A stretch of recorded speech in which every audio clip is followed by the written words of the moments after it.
Hey guys, आज हम बात करने वाले हैं नक्सल से फिर नक्सलाइट्स के बारे में। चलो भाई देखो अब मैं क्या करता हूँ।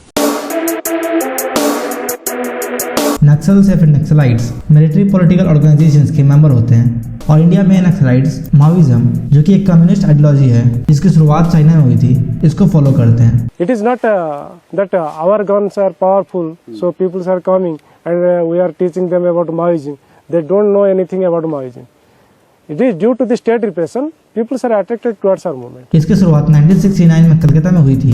जो ये वर्ड नक्सल वेस्ट बंगाल में एक नक्सलबाड़ी नाम का एक गांव है जिससे नक्सल वर्ड को लिया गया है और यही नक्सलबाड़ी में 1967 में नक्सलाइट पीजेंट रिवॉल्ट हुआ था। इस रिवॉल्ट को वहाँ के लोकल ट्राइबल्स और वहाँ के जो कम्युनिस्ट लीडर्स थे उन्होंने इस रिवॉल्ट को लीड किया था और उसके बाद इन लीडर्स की वजह से 1969 में communist party of India Marxist Leninist बनाई गई और इस पार्टी को 31 जुलाई 1972 में बंद भी कर दिया गया था। और इस रिवॉल्ट के कुछ सालों बाद यह आइडियोलॉजी सदर्न और ईस्टर्न इंडिया के कुछ रूरल पार्ट में फैल गया, जैसे कि छत्तीसगढ़, उड़ीसा, आंध्र प्रदेश और तेलंगाना। और यह communist party of India Marxist को चारू मजूमदार, कानू सनेवाल और जंगल संथल लीड करते थे। और इंडिया में जो नक्सलाइट्स होते हैं वो मेल माओइज्म को फॉलो करते हैं, जिसको कि माओ जेडोंग, जो कि पीपल रिपब्लिक ऑफ चाइना के फाउंडर थे, यह इनकी आइडियोलॉजी थी। और अभी के टाइम पे इंडिया में लगभग 7 स्टेट्स में 31 डिस्ट्रिक्ट, जिसको कि नक्सली एरिया कहा जाता है या फिर वो जगह नक्सल्स के अंडर में है और वहाँ पे नक्सल एक्टिव है। और छत्तीसगढ़ में नक्सली बस्तर, बीजापुर, दंतेवाड़ा, कांकेर, कोंडागांव, नारायणपुर, राजनांदगांव और सुकमा में एक्टिव है। तो इंडिया में अलग अलग टाइम पे अलग अलग जगह पे नक्सल्स के अटैक हुए हैं जहाँ पे बहुत सारे जवान शहीद हुए हैं। और ये ईयर्स हैं 2010, 2011, 2013, 2014, 2015,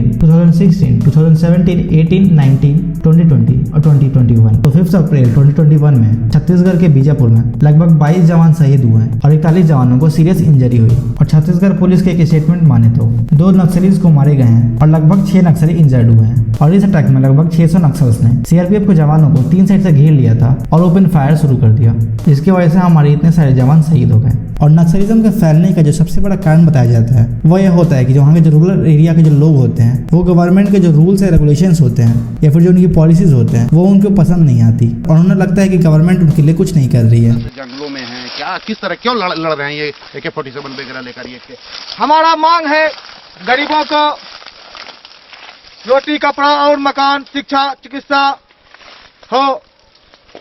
हमारे गरीब जो 90% गरीब जनता है उसका समान अधिकार हो, इसलिए यह जनता हमारे जैसे लाल फौज को तैयार किया है। और इंडिया में बहुत सारे ऐसे रूरल जगह हैं जहाँ पे गवर्नमेंट फॉरेस्ट मिसमैनेजमेंट करती है, यानी कि बहुत अलग अलग पॉलिसीज लाती है जिसके वजह से फॉरेस्ट एक्सप्लॉइट होते हैं। और फॉरेस्ट रूरल एरिया के लोगों के लिए कितना ज्यादा इंपॉर्टेंट है वो आप लोगों को पता ही होगा। और इसके अलावा भी बहुत सारे अलग अलग रीजंस हैं जिसके वजह से इंडिया में नक्सलिज्म फैल रहा है और बढ़ भी रहा है। अब बात करते हैं कि जितने भी नक्सलीज होते हैं इनके पास इतने पैसे कहाँ से आते हैं कि अपने आप को सपोर्ट कर सके, जवानों पर अटैक कर सके और अपने आप को जिंदा रख सके। तो इनके जो फाइनेंशियल जो बेस है वो यही है कि ये नक्सलाइट कंट्रोल एरिया में जितने भी माइनिंग कंपनीज होते हैं या फिर जो दूसरे कंपनीज होते हैं या फिर जितने भी प्लांट्स होते हैं उनसे नक्सलीज 3% टैक्स लेते हैं। और इसके अलावा वहाँ के जो रोड्स होते हैं ये वहाँ पे भी रोड टैक्स और दूसरे अलग अलग टैक्स लेते हैं। और इसके साथ ही ये नक्सलाइट्स प्रोटेक्शन और सिक्योरिटी चार्ज भी लेते हैं। और Orissa, Andhra Pradesh, Jharkhand,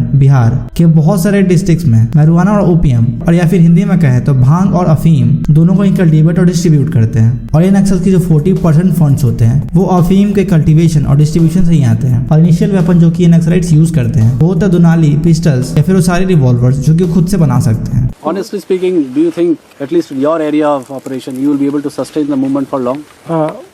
In our area, we could sustain the movement by changing our form for organization and form of movement. We have to change our style of function. और ये नक्सलाइट्स एक बार किसी जवान को मारने के बाद उनके हेलमेट्स, उनके bullet proof vest, shoes, bags, grenades, rifles, grenade launcher या फिर उनके पास जितने भी वेपन्स होते हैं वो सारे लेके भाग जाते हैं। और इन्हीं सारी चीजों की वजह से आज के टाइम पे नक्सलीज के पास AK-47, INSAS rifle, rocket launcher या फिर RPG, ग्रेनाइड लॉन्चर और भी दूसरे वेपन्स हैं जिसको ये यूज करते हैं। और इनको पकड़ना इतना ज्यादा टफ इसलिए है क्योंकि ये एक जगह पे रहते नहीं है, ये पूरे जंगल में हमेशा घूमते रहते हैं और एक जगह पे 2 से 3 दिन से ज्यादा रुकते नहीं है। और इनके पास एक छोटा सा बैग होता है जिनमें इनकी सारी जरूरत के सामान होते हैं और यह इन्हीं सारी चीजों को लेके एक जगह पे रुक के खाना बनाते हैं और रहते हैं। फिर कुछ दिन बाद वहां से चले जाते हैं। और एक और सबसे बड़ा रीजन है कि वहाँ के जो फार्मर्स, विलेजर्स या फिर जो लोकल पीपल होते हैं उनका सपोर्ट इनके साथ होता है। जो वहाँ के जो लोकल लोग रहते हैं वो इनको सपोर्ट करते हैं, और अगर वो सपोर्ट नहीं करते हैं तो या तो वो मारे जाते हैं या फिर उनको उनकी गलती की वजह से सजा दी जाती है। और बहुत से ऐसे लोग हैं जो कि बहुत ही कम उम्र में नक्सलाइट को ज्वाइन कर लेते हैं। और इस चीज का जो सबसे बड़ा एग्जाम्पल है वो है माडवी हिडमा। इसने जब ये नक्सलीज को ज्वाइन किया था तब ये नक्सलीज का सबसे यंगेस्ट मेंबर था। और छत्तीसगढ़ में 2013 में जो नक्सलीज अटैक हुआ था उसका रिस्पॉन्सिबल हिडमा ही था। और यह 2013 के नक्सली अटैक में लगभग 27 लोगों की जान गई थी। और यह हिडमा अपने क्लास 10th की एजुकेशन कंप्लीट करने के बाद ही नक्सल्स को ज्वाइन कर दिया। और अभी के टाइम पे हिडमा को कोई भी नहीं जानता कि ये कहाँ पे है और कौन सा अटैक की प्लानिंग कर रहा है। और मेरे हिसाब से नक्सल्स को ठीक करने का उपाय है यही है कि हम उनके ऊपर थोड़ा ज्यादा ध्यान दें और उनके कुछ डिमांड्स पूरे करें, ताकि उन्हें लगे कि गवर्नमेंट उनकी बातें सुन रही है और समझ रही है और गवर्नमेंट उनकी हेल्प करना चाहती है। बट अगर वो हमारे जवानों को मारते हैं तो उनका मरना भी जरूरी है। तो आज के लिए बस इतना ही। अगर आपको वीडियो पसंद आई हो तो इस वीडियो को लाइक कर देना, शेयर कर देना। अगर आपके पास कुछ सजेशन है तो आप कमेंट करके बता सकते हो। और हाँ, हमारे चैनल को सब्सक्राइब करके बेल आइकन भी दबा देना।